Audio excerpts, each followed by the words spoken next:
Funding for this program is provided by... Additional funding provided by...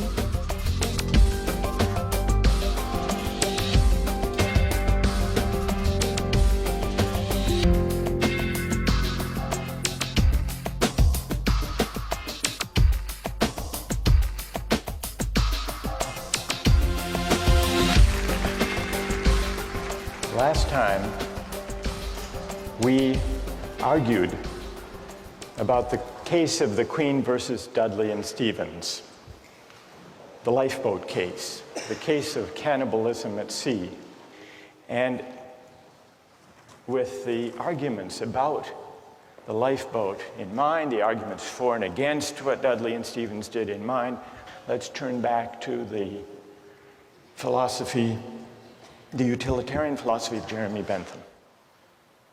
Bentham was born in England in 1748. At the age of 12, he went to Oxford. At 15, he went to law school. He was admitted to the bar at age 19, but he never practiced law. Instead, he devoted his life to jurisprudence and moral philosophy. Last time, we began to consider Bentham's version of utilitarianism. The main idea is simply stated, and it's this. The highest principle of morality, whether personal or political morality, is to maximize the general welfare, or the collective happiness, or the overall balance of pleasure over pain. In a phrase, maximize utility. Bentham arrives at this principle by the following line of reasoning. We're all governed by pain and pleasure. They are our sovereign masters, and so any moral system has to take account of them. How best to take account? By maximizing. And this leads to the principle of the greatest good for the greatest number. What exactly should we maximize? Bentham tells us happiness, or more precisely, utility.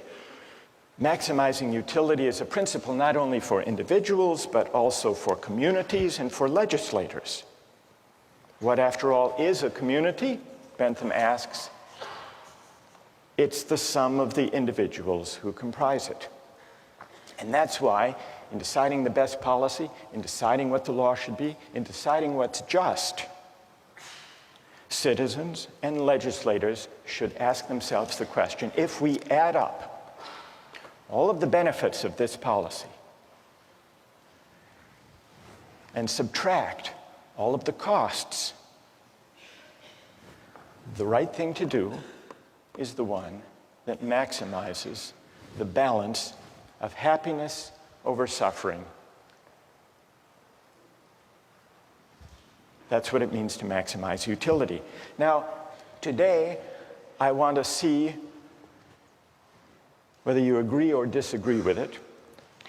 And it often goes, this utilitarian logic, under the name of cost-benefit analysis, which is used by companies and by governments all the time. And what it involves is placing a value, usually a dollar value, to stand for utility, on the costs and the benefits of various proposals. Recently in the Czech Republic, there was a proposal to increase the excise tax on smoking. Philip Morris, the tobacco company, does huge business in the Czech Republic. They commissioned a study, a cost-benefit analysis of smoking in the Czech Republic. And what their cost-benefit analysis found was the government gains by having Czech citizens smoke. Now, how do they gain? It's true that there are negative effects to the public finance of the Czech government because there are increased healthcare costs for people who develop smoking-related diseases. On the other hand, there were positive effects, and those were added up on the other side of the ledger. The positive effects included, for the most part, various tax revenues that the government derives from the sale of cigarette products, but it also included healthcare savings to the government when people die early, pension savings, you don't have to pay pensions for as long, and also savings in housing costs for the elderly. And when all of the costs and benefits were added up, the Philip Morris study found that there is a net public finance gain in the Czech Republic of $147 million.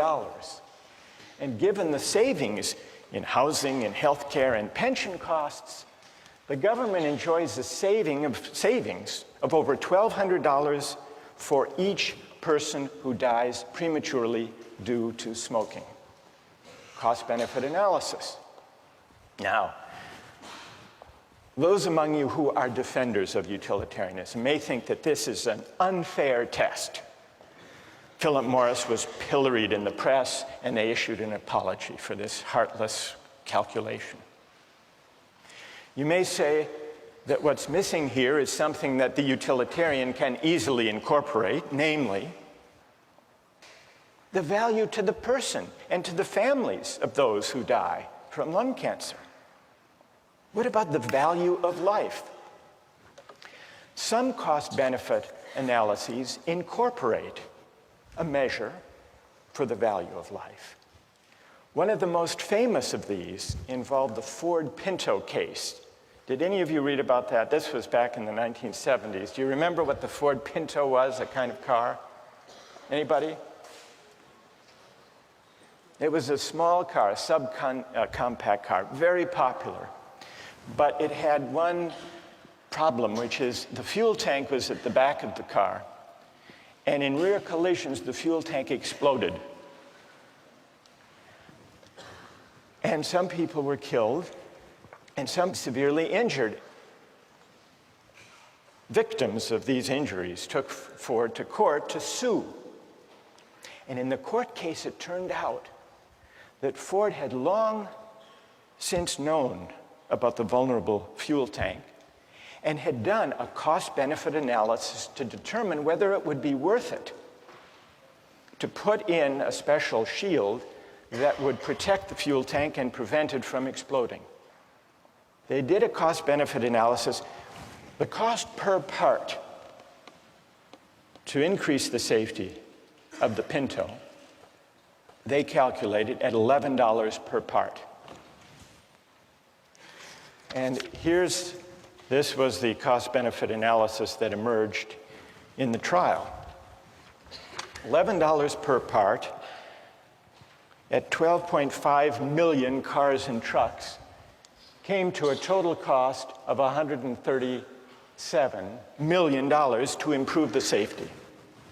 But then they calculated the benefits of spending all this money on a safer car, and they counted 180 deaths, and they assigned a dollar value, $200,000 per death. 180 injuries, $67,000. And then the cost to repair, the replacement cost for 2,000 vehicles that would be destroyed without the safety device, $700 per vehicle. So the benefits turned out to be only $49.5 million, and so they didn't install the device. Needless to say, when this memo of the Ford Motor Company's cost-benefit analysis came out in the trial,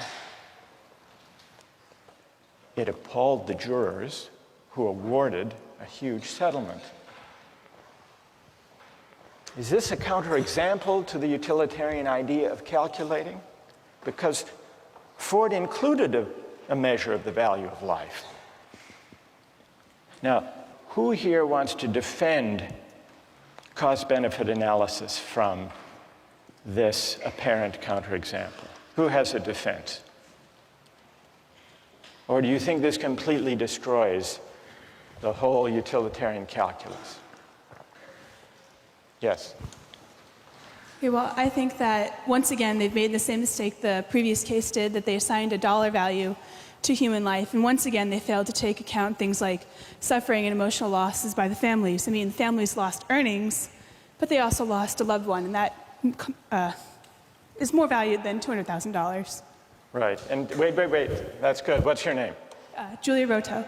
So if 200,000, Julie, is too low a figure because it doesn't include the loss of a loved one and the loss of those years of life, what do you think would be a more accurate number?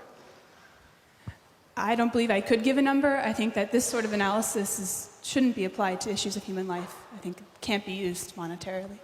So they didn't just put too low a number, Julie says. They were wrong to try to put any number at all. All right, let's hear someone who you have to adjust for inflation.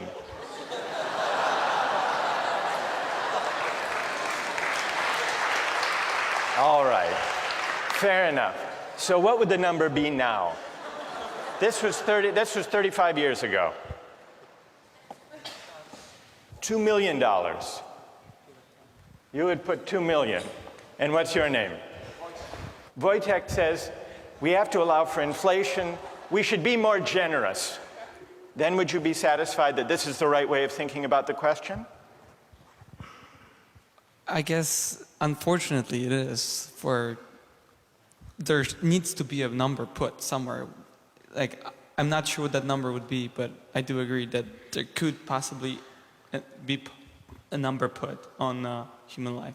All right, so Wojtek says, and here he disagrees with Julie. Julie says we can't put a number on human life for the purpose of a cost-benefit analysis. Wojtek says we have to, because we have to make decisions somehow. What do other people think about this? Is there anyone prepared to defend cost-benefit analysis here? As accurate, as desirable? Yes? Go ahead. I think that if Ford and other car companies didn't use cost-benefit analysis, they'd eventually go out of business because they wouldn't be able to be profitable, and millions of people wouldn't be able to use their cars to get to jobs, to put food on the table, to feed their children. So I think that if cost-benefit analysis isn't employed, the greater good is sacrificed in this case. All right, what's your name? Raul? Raul. There was recently a study done about cell phone use by drivers when people are driving a car, and there's a debate whether that should be banned. Yeah. And the figure was that some 2,000 people die as a result of accidents each year using cell phones. And yet, the cost-benefit analysis, which was done by the Center for Risk Analysis at Harvard, found that if you look at the benefits of the cell phone use and you put some value on the life, it comes out about the same because of the enormous economic benefit of enabling people to take advantage of their time, not waste time, be able to make deals and talk to friends and so on while they're driving. Doesn't that suggest that it's a mistake to try to put monetary figures on questions of human life? Well, I think that if the great majority of people try to derive maximum utility out of a service like using cell phones and the convenience that cell phones provide, that sacrifice is necessary for satisfaction to occur. You're an outright utilitarian. Yes. Okay. All right, then one last question, Raul. Okay. And I put this to Wojtek.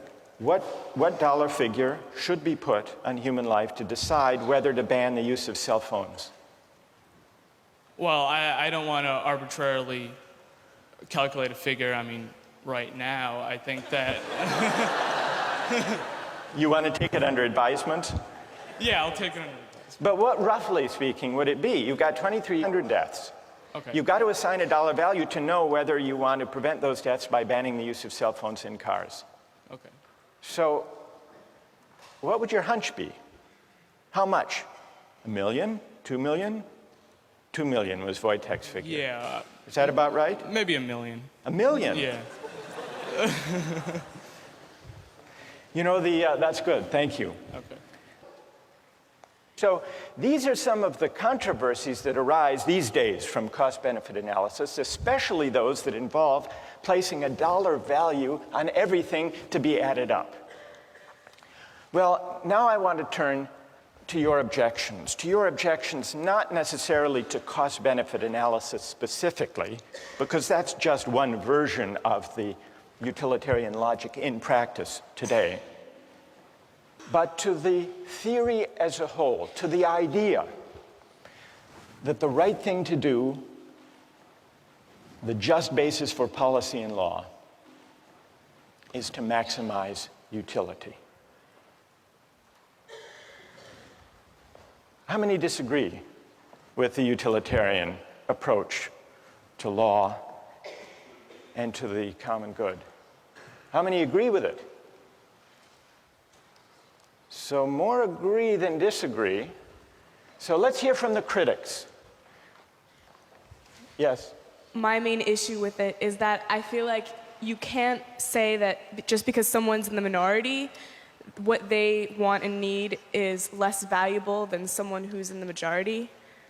So I guess I have an issue with the idea that the greatest good for the greatest number is okay, because there's still, what about the people who are in the lesser number? Like, it's not fair to them. They didn't have any say in where they wanted to be. All right, that's an interesting objection. You're worried about the effect on the minority. Yes. What's your name, by the way? Anna. Who has an answer to Anna's worry about the effect on the minority? What do you say to Anna? She said that the minorities value less. I don't think that's the case, because individually the minority's value is just the same as the individual of the majority. It's just that the numbers outweigh the minority. And I mean, at a certain point you have to make a decision, and I'm sorry for the minority, but sometimes it's for the general, for the greater good. For the greater good. Anna, what do you say? What's your name? Yangda. What do you say to Yangda? Yangda says you just have to add up people's preferences, and those in the minority do have their preferences weighed. Can you give an example of the kind of thing you're worried about when you say you're worried about utilitarianism violating the concern or respect due the minority? Okay. Can you give an example? So, well, with any of the cases that we've talked about, like for the shipwreck one, I think the boy who was eaten still had as much of a right to live as the other people, and just because he was the minority in that case, the one who maybe had less of a chance to keep living, that doesn't mean that the others automatically have a right to eat him just because it would give a greater amount of people the chance to live. So there may be certain rights that the minority members have, that the individual has, that shouldn't be traded off for the sake of utility? Yes. Yes, Anna? Yonda, this would be a test for you. Back in ancient Rome, they threw Christians to the lions in the Colosseum for sport. If you think how the utilitarian calculus would go. Yes, the Christian thrown to the lion suffers enormous, excruciating pain. But look at the collective ecstasy of the Romans. Yonda. Well, in that time, I don't, in modern day of time, to value to give a number to the happiness given to the people watching, I don't think any policymaker will say the pain of one person, of the suffering of one person is much, in comparison to the happiness gained. No, but you have to admit that if there were enough Romans delirious enough with happiness, it would outweigh even the most excruciating pain of a handful of Christians thrown to the lion. So we really have here two different objections to utilitarianism. One has to do with whether utilitarianism adequately respects individual rights or minority rights, and the other has to do with the whole idea of aggregating utility or preferences or values is it possible to aggregate all values to translate them into dollar terms? There was, in the 1930s, a psychologist who tried to address this second question. He tried to prove what utilitarianism assumes, that it is possible to translate all goods, all values, all human concerns into a single uniform measure. And he did this by conducting a survey of young recipients of relief. This was in the 1930s. And he gave them a list of unpleasant experiences. And he asked them, how much would you have to be paid to undergo the following experiences? And he kept track. For example, how much would you have to be paid to have one upper front tooth pulled out? Or how much would you have to be paid to have one little toe cut off? Or to eat a live earthworm 6 inches long? Or to live the rest of your life on a farm in Kansas? Or to choke a stray cat to death with your bare hands? Now, what do you suppose was the most expensive item on that list? Kansas?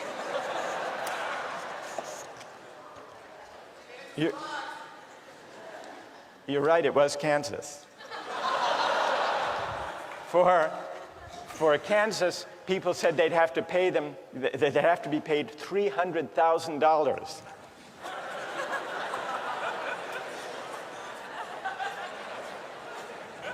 What do you think was the next most expensive? Not the cat. Not the tooth. Not the toe. The worm. People said you'd have to pay them $100,000 to eat the worm. What do you think was the least expensive item? Not the cat, the tooth.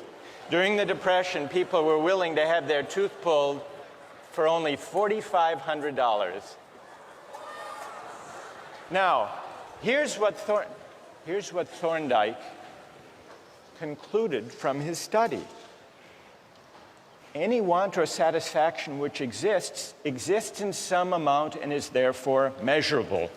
The life of a dog or a cat or a chicken consists of appetites, cravings, desires, and their gratifications. So does the life of human beings, though the appetites and desires are more complicated. But what about Thorndike's study? Does it support Bentham's idea that all goods, all values can be captured according to a single uniform measure of value?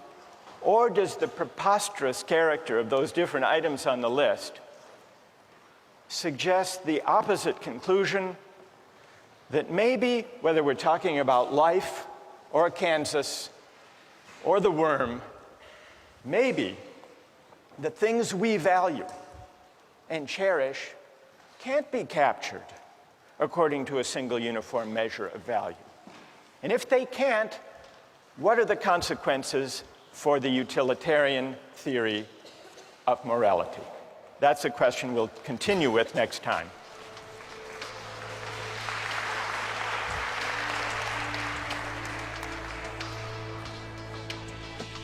All right, now let's take the other part of the poll. Which is the highest experience or pleasure? How many say Shakespeare?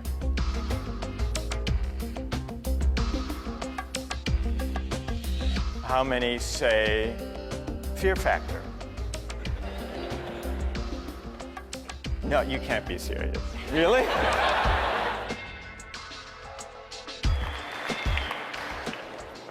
Last time we began to consider some objections to Jeremy Bentham's version of utilitarianism. People raised two objections in the discussion we had. The first was the objection, the claim, that utilitarianism, by concerning itself with the greatest good for the greatest number, fails adequately to respect individual rights. Today we have debates about torture and terrorism.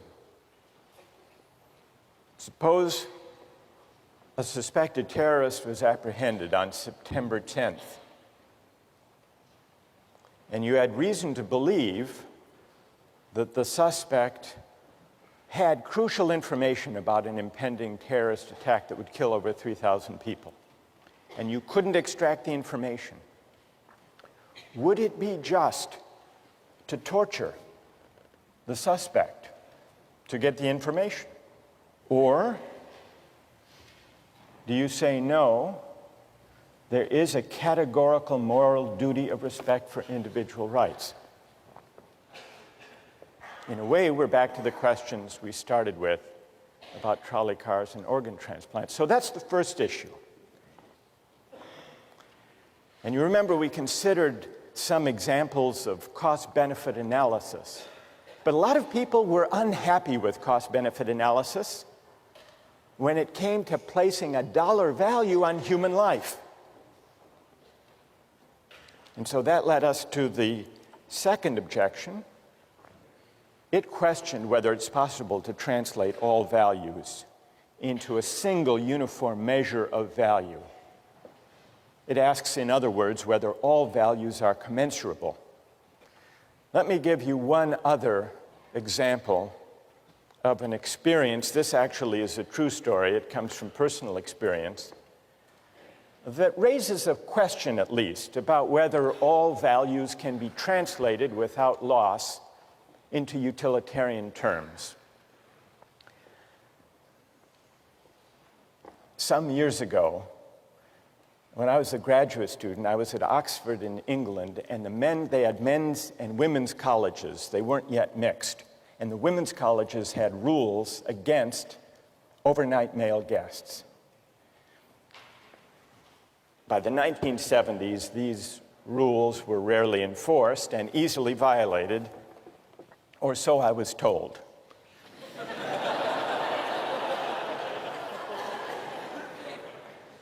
By the late 1970s, when I was there, pressure grew to relax these rules, and it became the subject of debate among the faculty at St. Anne's College, which was one of these all-women's colleges. The older women on the faculty were traditionalists. They were opposed to change on conventional moral grounds. But times had changed, and they were embarrassed to give the true grounds for their objection. And so they translated their arguments into utilitarian terms. If men stay overnight, they argued, the costs to the college will increase. How, you might wonder? Well, they'll want to take baths, and that'll use up hot water, they said. Furthermore, they argued, we'll have to replace the mattresses more often. The reformers met these arguments by adopting the following compromise.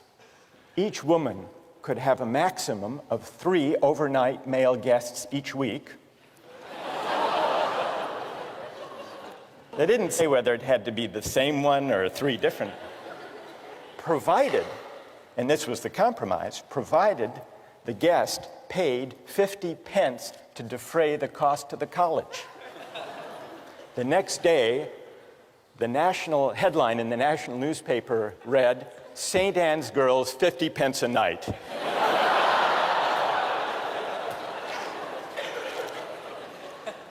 Another illustration of the difficulty of translating all values, in this case a certain idea of virtue, into utilitarian terms.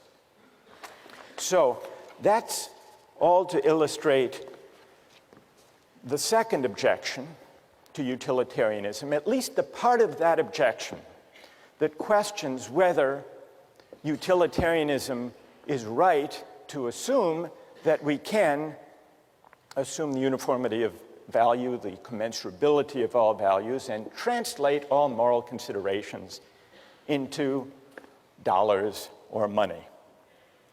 But there is a second aspect to this worry about aggregating values and preferences.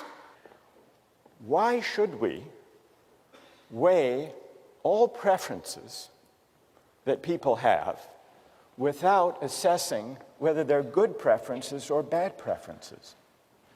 Shouldn't we distinguish between higher pleasures and lower pleasures?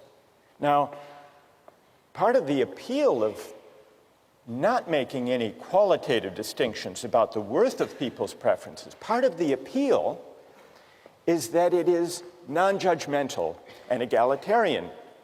The Benthamite utilitarian says, everybody's preferences count, and they count regardless of what people want, regardless of what makes different people happy. For Bentham, all that matters, you'll remember, are the intensity and the duration of a pleasure or pain. The so-called higher pleasures or nobler virtues are simply those, according to Bentham, that produce stronger, longer pleasure. He had a famous phrase to express this idea: the quantity of pleasure being equal, pushpin is as good as poetry. What was pushpin? It was some kind of a child's game, like tiddlywinks. Pushpin is as good as poetry, Bentham says. And lying behind this idea, I think, is the claim, the intuition, that it's a presumption to judge whose pleasures are intrinsically higher or worthier or better. And there is something attractive in this refusal to judge. After all, some people like Mozart, others Madonna. Some people like ballet, others bowling. Who's to say, a Benthamite might argue, who's to say which of these pleasures, whose pleasures, are higher, worthier, nobler than others? But is that right? This refusal to make qualitative distinctions. Can we altogether dispense with the idea that certain things we take pleasure in are better or worthier than others? Think back to the case of the Romans in the Colosseum. One thing that troubled people about that practice is that it seemed to violate the rights of the Christian. Another way of objecting to what's going on there is that the pleasure that the Romans take in this bloody spectacle, should that pleasure, which is a base, kind of corrupt, degrading pleasure, should that even be valorized or weighed in deciding what the general welfare is?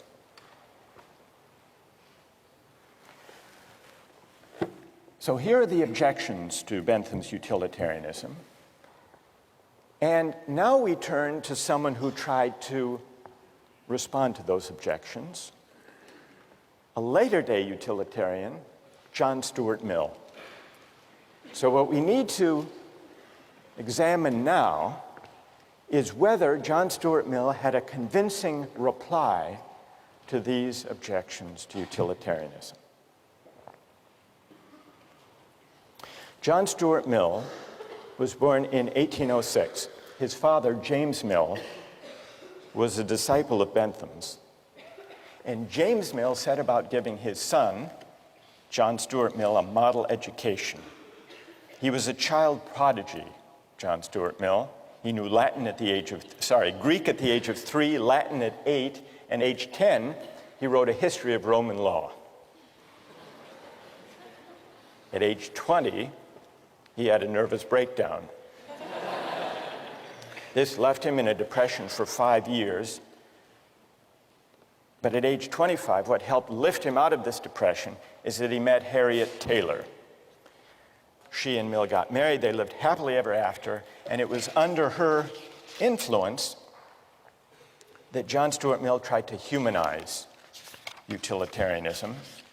What Mill tried to do was to see whether the utilitarian calculus could be enlarged and modified to accommodate humanitarian concerns like the concern to respect individual rights, and also to address the distinction between higher and lower pleasures. In 1859, Mill wrote a famous book on liberty, the main point of which was the importance of defending individual rights and minority rights. And in 1861, toward the end of his life, he wrote the book we read as part of this course, Utilitarianism. He makes it clear that utility is the only standard of morality, in his view. So he's not challenging Bentham's premise. He's affirming it. He says very explicitly, the sole evidence it is possible to produce that anything is desirable is that people actually do desire it. So he stays with the idea that our de facto, actual, empirical desires are the only basis for moral judgment. But then, on page 8, also in chapter 2, he argues that it is possible for a utilitarian to distinguish higher from lower pleasures. Now, those of you who have read Mill already, how, according to him, is it possible to draw that distinction? How can a utilitarian distinguish qualitatively higher pleasures from lesser ones, base ones, unworthy ones? Yes? If you've tried both of them, and you'll prefer the higher one naturally, always. That's great. That's right. What's your name? John. So, as John points out, Mill says, here's the test.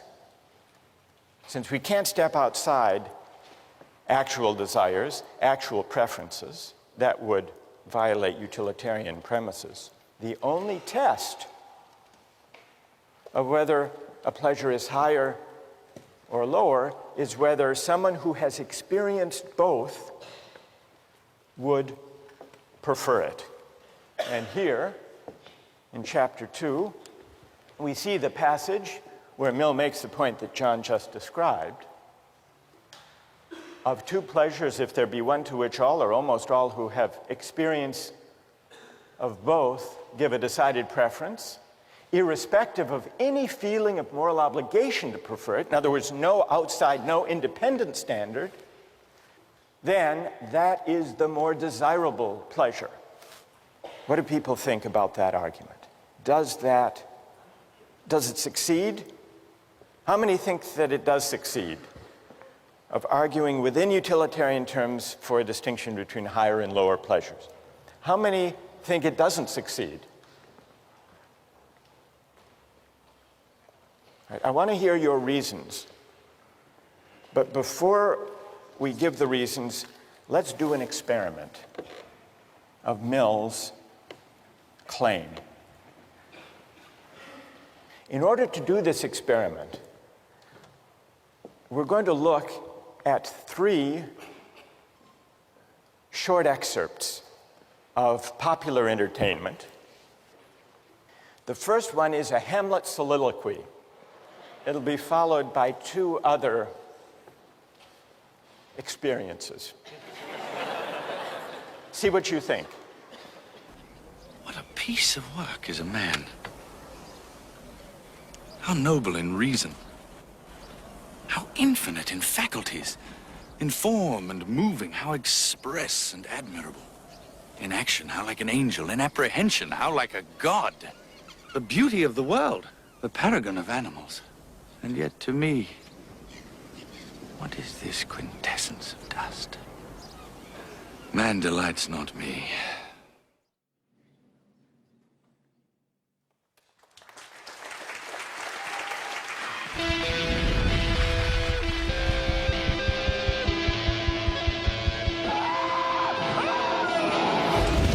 Imagine a world where your greatest fears become reality. They're fighting me! Each show, 6 contestants from around the country battle each other in 3 extreme stunts. These stunts are designed to challenge the contestants both physically and mentally. 6 contestants, 3 stunts, 1 winner. Fear Factor.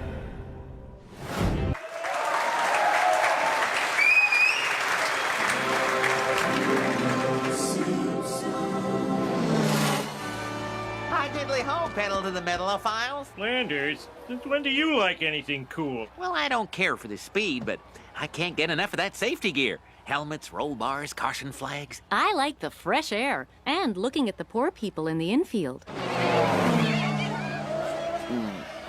Dang, Cletus, why'd you have to park by my parents? Now, honey, these my parents, too.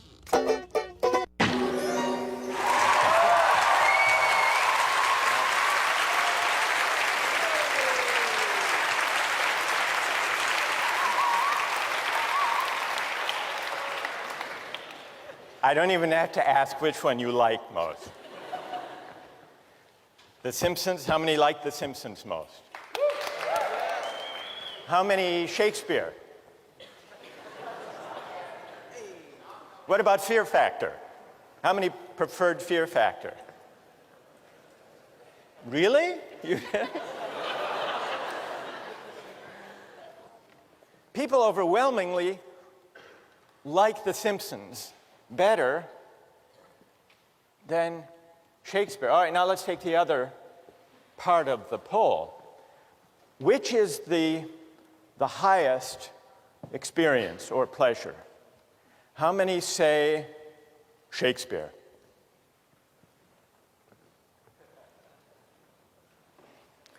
How many say Fear Factor? No, you can't be serious. Really? What?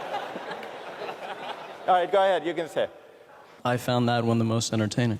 I know, but which do you think was the worthiest, the noblest experience? I know you found it the most entertaining. If something is good just because it is pleasurable, what does it matter whether you have sort of an abstract idea of whether it is good by someone else's sense or not? All right, so you come down in the straight Benthamite side. Who's to judge? And why should we judge? Apart from just registering and aggregating de facto preferences. All right, that's fair enough. What's your name? Nate? Okay, fair enough. All right, so how many think The Simpsons is actually, apart from liking it, is actually the higher experience? Higher than Shakespeare. All right, let's see the vote for Shakespeare again. How many think Shakespeare is higher? All right, so why is it? Ideally, I'd like to hear from someone. Is there someone who thinks Shakespeare is highest, but who preferred watching The Simpsons? Yes? Like, I guess just sitting watching The Simpsons, it's entertaining because they make jokes and they make us laugh, but like, someone has to tell us that Shakespeare was this great writer. We had to be taught how to read him, how to understand him. We had to be taught how to kind of take in Rembrandt, how to analyze a painting. Well, what's your name? Anisha. Anisha, when you say someone told you that Shakespeare is better, right, are you accepting it on blind faith? You voted that Shakespeare is higher only because the culture tells you that or teachers tell you that, or do you actually agree with that yourself? Well, in the sense of Shakespeare, no, but earlier you made an example of Rembrandt. I feel like I would enjoy reading a comic book more than I would enjoy kind of analyzing Rembrandt because someone told me it was great, you know? Right, so some of this seems to be, you're suggesting, a kind of cultural convention and pressure. We're told what books, what works of art are great. Who else? Yes. Although I enjoyed watching The Simpsons more in this particular moment in Justice, if I were to spend the rest of my life considering the 3 different video clips shown, I would not want to spend that remainder of my life considering the latter 2 clips. I think I would derive more pleasure from being able to branch out in my own mind, sort of considering more deep pleasures, more deep thoughts. And tell me your name. Joe. Joe. So if you had to spend the rest of your life on a farm in Kansas with only Shakespeare or the collected episodes of The Simpsons, you would prefer Shakespeare? What do you conclude from that about John Stuart Mill's test? That the test of a higher pleasure is whether people who have experienced both prefer it. Can I cite another example briefly? Yeah? In biology, neurobiology last year, we were told of a rat who was tested a particular center in the brain where the rat was able to stimulate its brain and cause itself intense pleasure repeatedly. The rat did not eat or drink until it died. So the rat was clearly experiencing intense pleasure.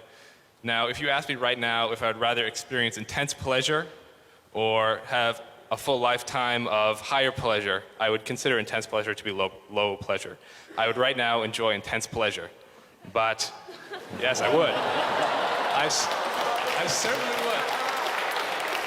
But over a lifetime, I would think almost a complete majority here would agree that they would rather be a human with higher pleasure than be that rat with intense pleasure for a momentary period of time. So, now, in answer to your question, right. I think this proves that, or I won't say proves, I think the conclusion is that Mill's theory that when a majority of people are asked what they would rather do, they will answer that they would rather engage in a higher pleasure. So you think that this supports Mill? You think Mill is onto something here? I do. All right. Is there anyone who disagrees with Joe and who thinks that our experiment disproves Mill's test, shows that that's not an adequate way, that you can't distinguish higher pleasures within the utilitarian framework? Yes?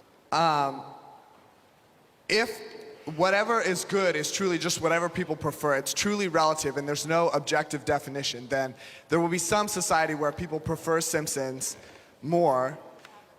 Anyone can appreciate The Simpsons, but I think it does take education to appreciate Shakespeare as much. All right, you're saying it takes education to appreciate higher things. Mill's point is that the higher pleasures do require cultivation and appreciation and education. He doesn't dispute that. But once having been cultivated and educated, people will not only see the difference between higher and lower pleasures, but will actually prefer the higher to the lower. You find this famous passage from John Stuart Mill: "It is better to be a human being dissatisfied than a pig satisfied. Better to be Socrates dissatisfied than a fool satisfied. And if the fool or the pig are of a different opinion, it is because they only know their side of the question." So here you have an attempt to distinguish higher from lower pleasures. So going to an art museum or being a couch potato and swilling beer watching television at home. Sometimes, Mill agrees, we might succumb to the temptation to do the latter, to be couch potatoes. But even when we do that, out of indolence and sloth, we know that the pleasure we get gazing at Rembrandts in the museum is actually higher, because we've experienced both. And it is a higher pleasure gazing at Rembrandts because it engages our higher human faculties. What about Mill's attempt to reply to the objection about individual rights?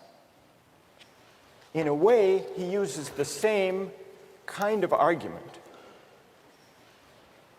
And this comes out in chapter 5. He says, I dispute the pretensions of any theory which sets up an imaginary standard of justice not grounded on utility, but still he considers justice grounded on utility to be what he calls the chief part and incomparably the most sacred and binding part of all morality. So justice is higher. Individual rights are privileged, but not for reasons that depart from utilitarian assumptions. Justice is a name for certain moral requirements, which regarded collectively stand higher in the scale of social utility and are therefore of more paramount obligation than any others. So justice is sacred, it's prior, it's privileged. It isn't something that can easily be traded off against lesser things. But the reason is ultimately, Mill claims, a utilitarian reason once you consider the long-run interests of humankind, of all of us as progressive beings. If we do justice and if we respect rights, society as a whole will be better off in the long run. Well, is that convincing? Or is Mill actually, without admitting it, stepping outside utilitarian considerations in arguing for qualitatively higher pleasures and for sacred or specially important individual rights? We haven't fully answered that question, because to answer that question in the case of rights and justice will require that we explore other ways, non-utilitarian ways of accounting for the basis of rights, and then asking whether they succeed. As for Jeremy Bentham, who launched utilitarianism as a doctrine in moral and legal philosophy, Bentham died in 1832 at the age of 85. But if you go to London, you can visit him today, literally. He provided in his will that his body be preserved, embalmed, and displayed in the University of London, where he still presides in a glass case with a wax head, dressed in his actual clothing. You see, before he died, Bentham addressed himself to a question consistent with his philosophy. Of what use could a dead man be to the living? One use, he said, would be to make one's corpse available to the study of anatomy. In the case of great philosophers, however, better yet, to preserve one's physical presence in order to inspire future generations of thinkers. You want to see what Bentham looks like? Stuffed? Here's what he looks like. There he is. Now, if you look closely, you will notice that the embalming of his actual head was not a success. So they substituted a waxed head, and at the bottom, for verisimilitude, you can actually see his actual head on a plate. You see it? Right there. So, what's the moral of the story? The moral of the story, by the way, they bring him out during meetings of the board at University College London, and the minutes record him as present but not voting. Here is a philosopher in life and in death who adhered to the principles of his philosophy. We'll continue with rights next time.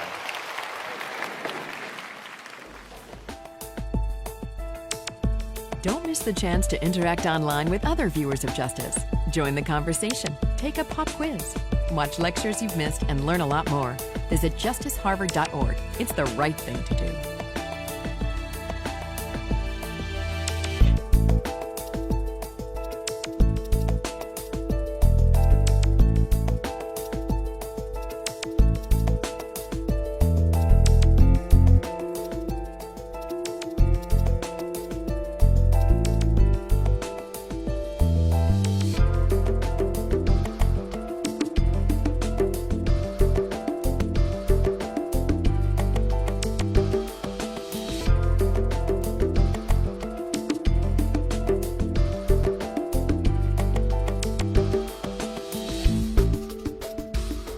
Funding for this program is provided by... Additional funding provided by